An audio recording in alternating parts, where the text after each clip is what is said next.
Hi everyone, welcome to another video. This one is from Rooms of Wonder by Johanna Basford, and this page here I had a request to do a tutorial for. I have seen at least one tutorial already for this page, but I was asked to do one and it was after that one had come out, so I thought I would do it. So firstly I'm going to start with the brickwork. Now I've got my polychromos because we've got a nice range of greys, and I'm going to do the bricks all in grey. There are a couple of reasons for that. Firstly, because it's the background, I want it to sit back, and I think grey is quite a good colour at sort of sitting back and not interfering with the foreground. We've also got shelving which looks like it's wooden, so I would want to do that brown. I might do the owls brown so they also stand out in front of the brickwork. I've also had a bit of a look at the brickwork, and we have these big bricks here with a faint outline, and these ones around the window which have a much darker outline. And I thought, I had an idea, and now I've looked at the picture, I had an idea in my head. Now I've looked at the picture carefully, I've decided that what I'm going to do is to make these bricks that are around the window in a darker grey than these ones here. I'm pretty sure that these are sort of framing the window, and that's what Johanna wanted. So I'm going to show you. I might not demonstrate every single brick, there's a lot of bricks on this page. But we'll make a start and we'll just see how we get on.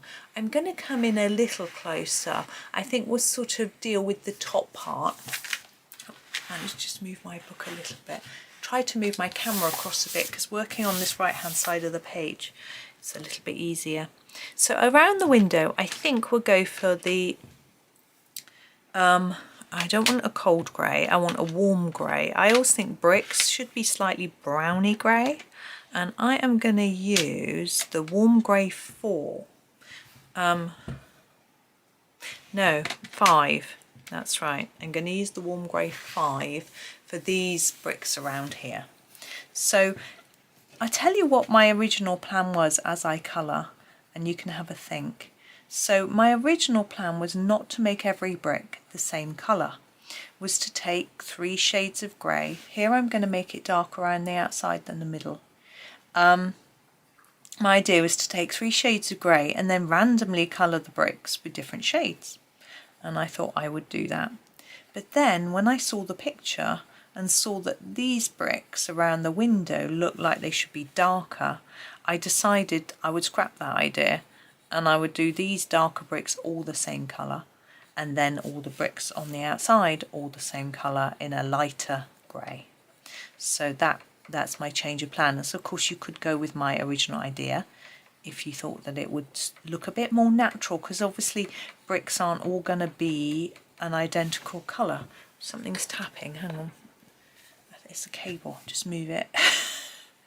Have all sorts of cables on your desk. It's not just colouring and pencils, it's lamp cables and power cables. Tripods and all sorts of things. Anyway, I think we're still a little bit far away actually. Let's come in a bit closer for you. There we go. So the idea is to colour it. I'm still tapping, something's tapping. Cable.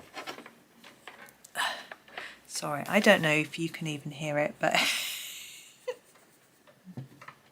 I can't work out what it is. I don't know, shaking the desk and it doesn't want to tap, and then when I colour it does. I just can't. What is it? Is it that? Let's put that there. No. Oh, I can see what it is. It is the stickles. You wouldn't think stickles would make that much noise. Anyway, naughty noisy stickle. Oh, sorry, I'm in a funny mood today. It's actually Saturday today. I don't always record. Oh, I know what it is. It's actually the desk. It's a Saturday and I don't always record on a Saturday because the family being here. But they've all gone off to get a haircut. So I figured that I would do a little bit of recording. And as I say, this is a page I was asked to do. I can't remember who by. What I do is when someone asks me to do a page, I just note it down. I don't note down who asked me. So I'm sorry, I don't really remember who. I have got no idea who it was. And whether it was on Instagram or YouTube. I don't know. But it's quite good, useful, you sometimes telling me what pages you want, because I've got so many books to choose from. Trying to decide can be quite tricky sometimes. It's nice for someone to say, do this page, and I look at it and go, oh, I wasn't going to do that page, but I'll do it. And like this book, I'm going to do every page. I want to finish it this year, so that's fine. But I won't be recording every page. I've done quite a few pages this month actually already. You'll see it in my completed pages video. So I'm really enjoying this book. I think, although I've got books by other illustrators and they're cute or charming or challenging, Johanna's like, because her books were where I started. I know her style. I know what to expect from her drawings. It makes it easier, more familiar, cozy almost. I don't know if that's the right word. But it's just rather nice doing a Johanna picture, and I know they're popular. Obviously, I assume she's the most popular illustrator, and she does. I assume because she was the first, so I sort of assume everybody's heard of her and everyone's. But I don't know. That might not be true at all. But I think also because she's from the UK. We sort of heard of her more here, I guess. Maybe in other countries, not so much. I mean, I know her books get published in lots of different languages, but even so, there might be countries where they have more of their own authors, illustrators, I mean, you know. And there are some lovely books from other illustrators too. So all sorts. I've actually, this month it's been quite fun. I've been trying to do books from a whole bunch of different colorist illustrators. Sorry, I can't get my words out today. Because over Christmas in December I sort of coloured mainly Christmas pictures. So I was a little bit restricted in choosing either wintry type scenes or just Christmas themed pictures and things like that. And I also had a couple of books that I was trying to finish. I did a lot of colouring in those. And the month before I actually finished a book or two, I think. So I didn't sort of spread across different books. So this month I've been dipping into all sorts of different people, and it's been quite fun, quite challenging, getting my head round different illustrators again. You know, some that are not so simple, shall we say. Because doing things by Rita Berman, by Johanna Basford, by Morgan O'Brien, you know, they're lovely, simple pictures. You can obviously put a lot into them, but there's not lots and lots of detail. And some of the pictures I've done, I just did a Kirby Roseanne one yesterday. I've done some Melpomene Chatsipana Giotto pictures, which are full of detail and things like that. I've done a bit of grayscale yesterday, and so it's all a bit different, and it's been rather fun actually going back to doing a sort of mix. But today, coming back and doing a bit of Johanna, it's like, oh, it's lovely. But it is really nice to have a variety. Now, I'm just looking behind this owl, and I'm wondering, is that a bit of a stone, or is that a bit of the owl? I'm looking at his, he's got these feathers coming down. We've got those. We've got that bit going around a wing. I'm going to colour that as those like that, but I might be wrong. This is the challenge I get with a lot of illustrators, is you're never quite sure. Sometimes with some pictures I will actually go and look some up and see how other people have coloured them, and then, because I can't visualise, so I can't imagine how it's going to look like once it's coloured, so I have to go and see some that have been done. So I tend to use Pinterest for that, Right, we're going to use a lighter grey for our next bit. I'm not sure whether to go really pale or the next one down. I think we'll go down 2 shades because otherwise we won't see a significant difference. So I'm going to use warm grey 3, okay, and do these bricks around here. So what was I saying? I don't even know what I was saying. No, completely lost my train of thought. That's great, isn't it? It was funny, I was actually, me and my sister get a bit paranoid about our health. Because I'm a twin, we're going through the same sort of health issues at the same time with our age at the moment. We're both menopausal. So we were talking about things about that, and it was quite interesting because we were like, is that symptom from that? And I was like, yeah. You know, so there were certain symptoms that we had. Heartburn, which was interesting, we were talking about. That can be worsened by it. And so that was interesting. And other things, we're always using Dr. Google, of course, you know, the best doctor. But no, we go on there and then we look on a trusted site. Patient.info is one that apparently it was one that my GP uses. So that one's a good one. And NHS in the UK, which is our National Health Service, their site should be quite, I mean, it's interesting because sometimes it's a bit old-fashioned, so you have to sort of, you know, have a think, because sometimes there's a bit more modern research or thinking that perhaps they haven't adopted yet, but you do have to be very careful. So we were having a little look anyway and a chat, and we were talking about my dad. He seems to be, he's in pretty good health actually, and my mum. My mum's got type 2 diabetes. He's reversed his, so we're sort of thinking how we need to be a little bit careful, as they've both got it, that we're very likely to get it. Or, you know, even though my dad reversed it, obviously he's vulnerable to it. So we're talking about that and various other things that we should and shouldn't be eating. You know, she's trying to lose a bit of weight, and we're chatting about that. So it's all good. It's quite good having someone who is your genetically identical to you, but actually she's got arthritis and I don't have any signs of arthritis at all. So that's really interesting. So obviously it's not all about your genes. Also, as a child, she used to suffer with backache. I never did. I do now. But I didn't then. I think a lot of people do. It's very, very common, isn't it? So with these bricks, I am trying to make them a little darker around the edges. It's a bit harder when you've got a paler tone.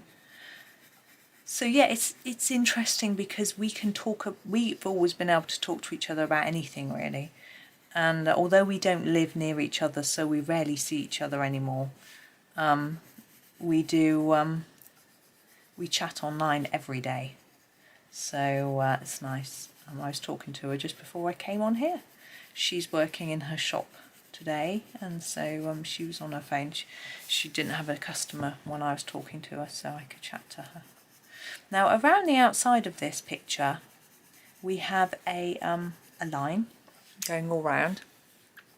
Now I'm not sure, I had thought when I first saw this, when I was just prepping up ready for the video, I had a look, I thought, oh, I can do that in silver pencil all around. But I think I might just wait until the end before I make that decision. It's quite a big decision, to be honest, and I think I don't want to make it rashly now and then think afterwards. But I think it's going to be like a frame, isn't it? So might need to be something darker, like black, you know, a black pen just to sort of finish it off. Or if I'm going to do silver, maybe a pen that would be a bit more shiny. I don't know.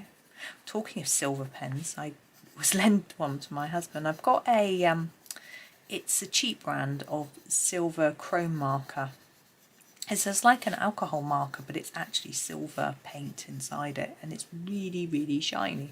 It works better on non-porous surfaces, so it'd be better on like pebbles or plastic or things like that than it is actually on a book. And it goes through the page, so I don't use it very often. But anyway, husband was going, we've got a new recycling bin. It's so exciting. I had my neighbour around the other day. We were talking about recycling bins. It's like, oh my goodness. Ours had gone missing, so I ordered a new one from the council, which came. And we needed to write our house number on it because they all seem to just vanish. And we're like, well, if we write a number on it, it has a better chance of actually staying with us, you know, because ours had just disappeared. But it was a bit old and rubbish, so it didn't really matter. The handle had broken off, and anyway. So I lent him. I said, I've got this this pen. It's supposed to be waterproof and writes on anything and blah blah blah. So he wrote our house number on his silver pen, so it looks really glitzy. So, because it's a grey bin, you can barely see it. If you tip it to the light, obviously it shines. So we'll see if it stays on. He was going to use a Sharpie, but they wash off. I used a Sharpie before and it just faded really, really quickly. And I've tried a Posca as well. Those wash off, so I expect this will, because they're outside all the time, you know. But the pen did say on the box UV resistant and waterproof, so we'll see. See what happens. It's got 2 chances, hasn't it, as my mum would say. Right, we're getting there with these stones, aren't we? With these. Now, in between these, I just did I do one you couldn't see then? I don't think so. In between these we have gaps. Now I have seen versions of this page, as you can't really help not see them when people post them online and things, and some people leave those gaps white. Now I don't like that myself personally. It's a completely personal decision. I think it would have some sort of mortar in between the bricks, so I want to put something in there. Now even if it was a Cotswold stone wall, tight wall, which we have a lot around here, I live in the Cotswolds, where you don't put mortar between bricks at all, there would still be a dark shadowy area between them. So I'm going to fill those gaps in. And what I thought I would do was use the grey colour in between these two. So this is 3, I think, and we used 5, so I think we used the 4 to do in between. How are we doing for time? 17 minutes. I'm going to keep colouring and talking and finish these, I think. And we've got the bricks that are on the steps. You can't see that yet. Which I don't know how I'm going to do those yet, but we'll do those today as well. So we'll just get through these and we'll move on to those. And I'll have to decide which colour, grey, to do them.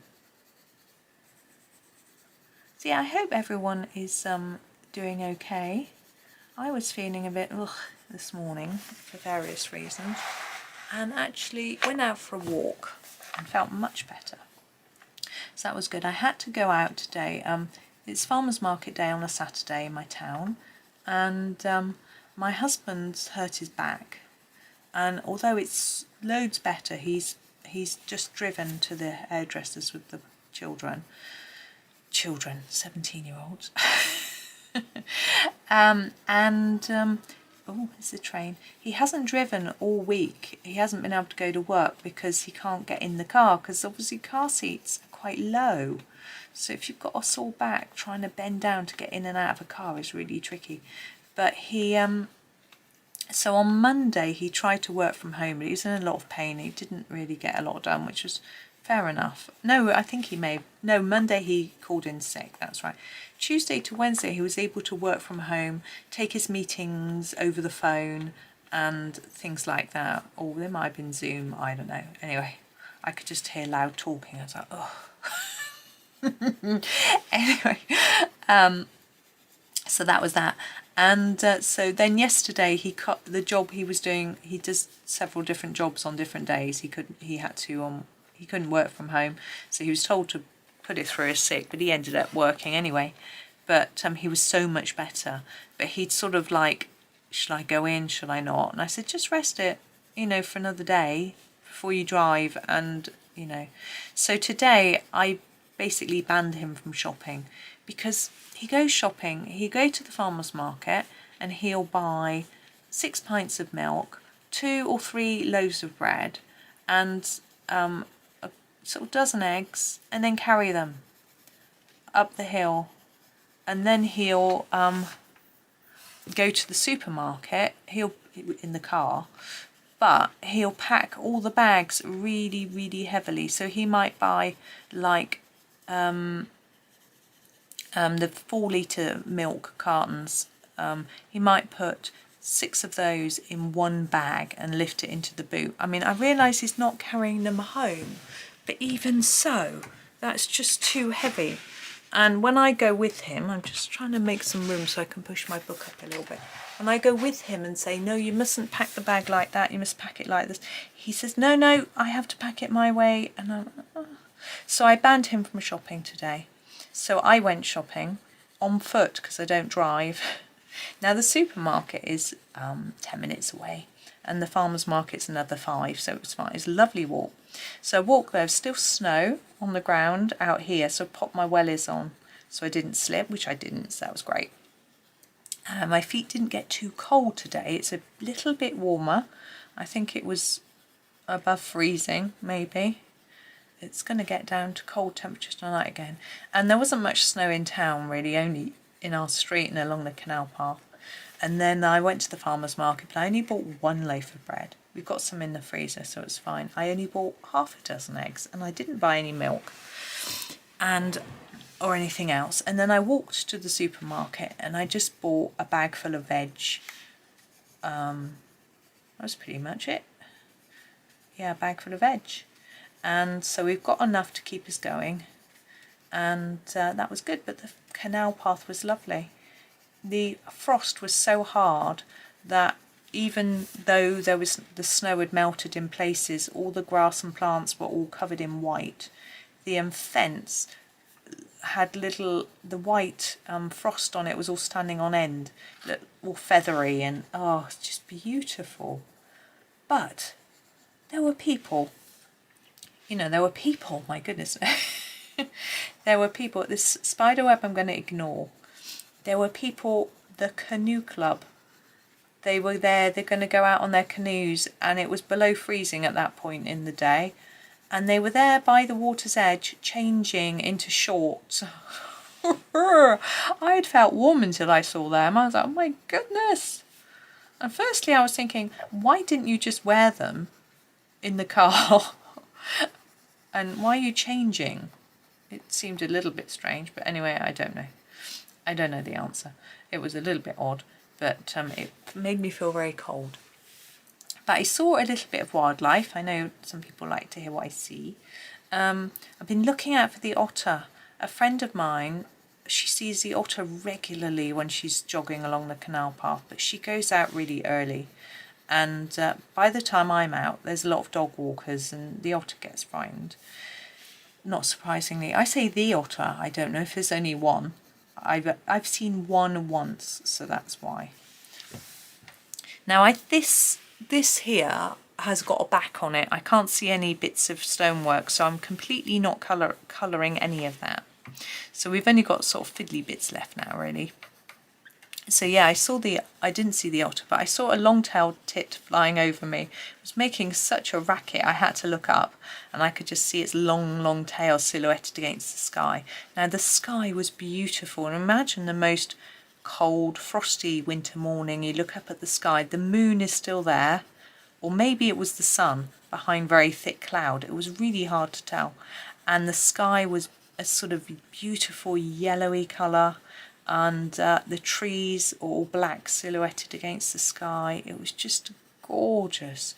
And then I could hear the river rushing. It's really high, although our flood warning has been lifted today, which is good on that river, so that was reassuring. I could tell it wasn't too, I've seen it a lot higher, so I wasn't too worried.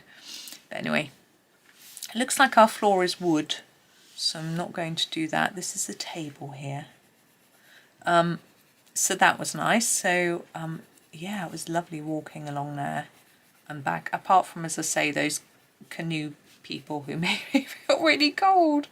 And I saw various people along there. There were some people fishing, actually. There's an angling club.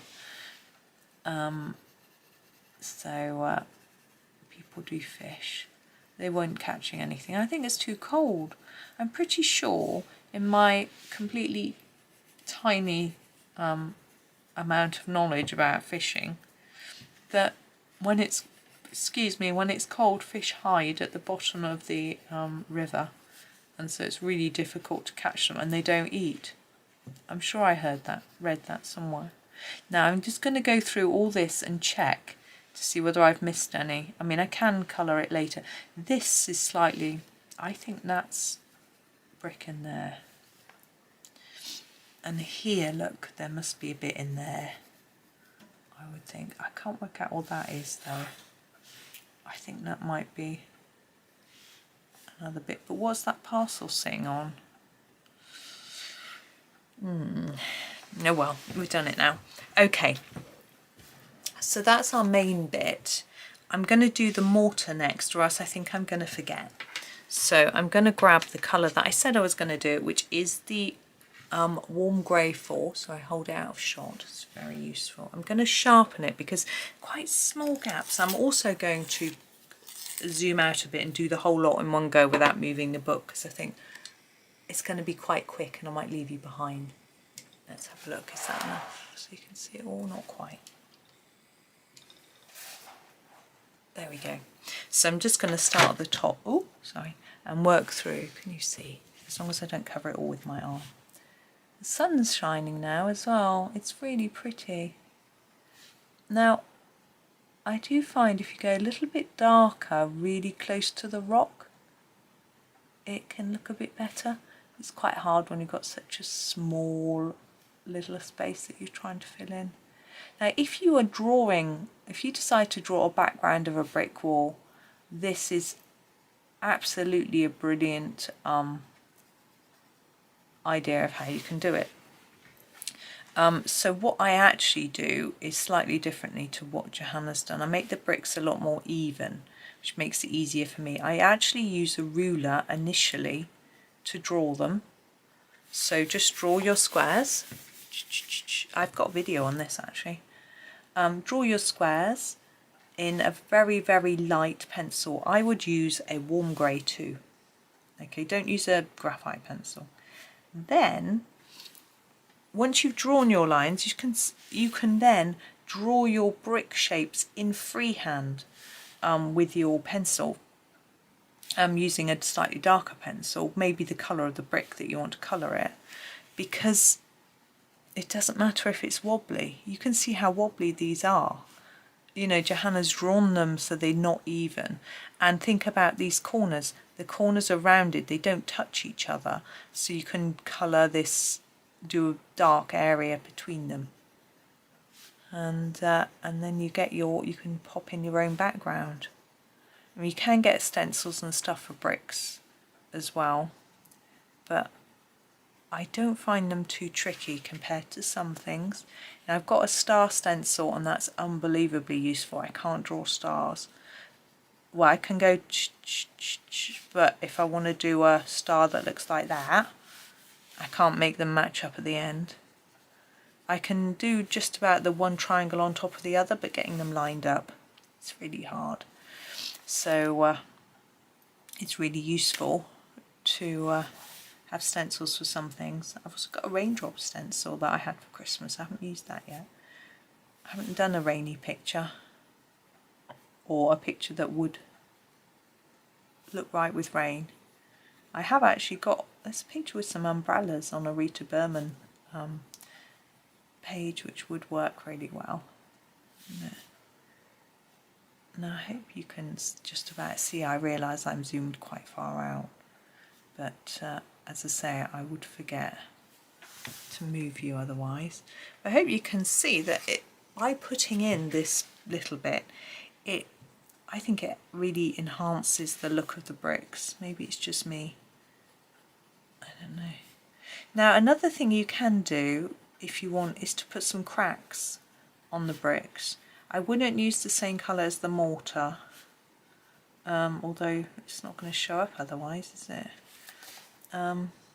Maybe do it a little bit lighter or something, you know, with a lighter touch. I don't know. And you can also enhance the line between them with this colour too if you want to, like that. I'm not going to worry too much because they're my background. I don't want them overtaking the whole picture, which sometimes backgrounds can. And I realise it's part of the picture, but it's not our main focus. I'm assuming our main focal point should be these cute owls. Right, where are we? Oh no, under here. I think I'm almost done. And then I've got to make a decision about the stairs. So I'm going to come in a little closer so that you can see them. There we go. Now I'm thinking I don't want them, I might do them this colour that's in my hand. So this is a different colour to the ones around the window, and the other one is the one we used for the mortar. So I think I'm going to do that. And I'm going to colour them in the same way as I have done the other bricks.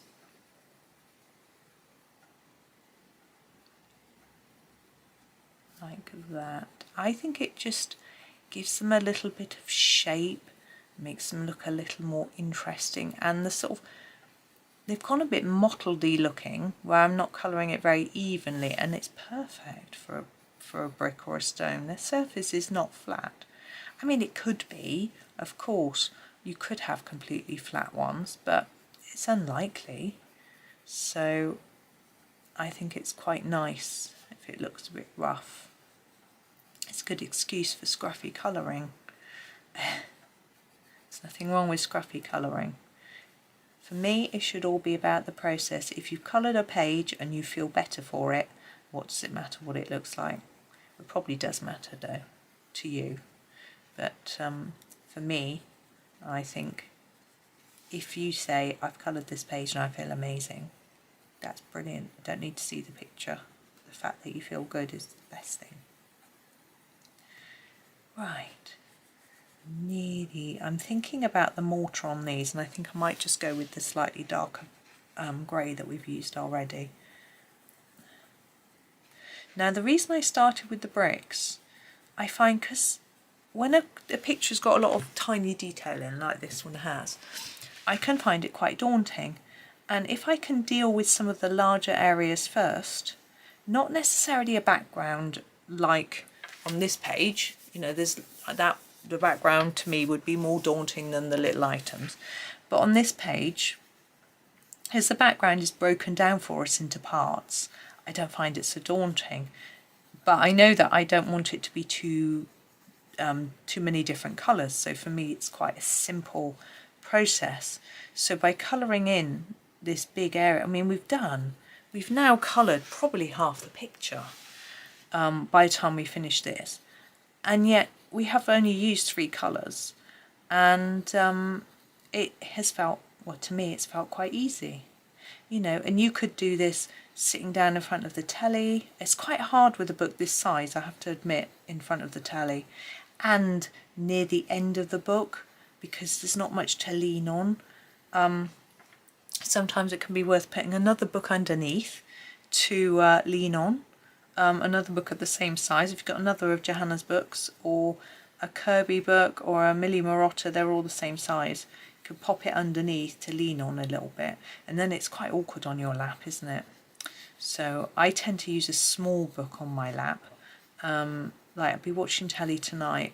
I might colour my Lulu Mayo picture that I've got lined up. I've got a buddy colour with my friend Michelle. She's picked a Lulu Mayo page. It's a very nice one, lots of florals on. So I might do that in front of the telly.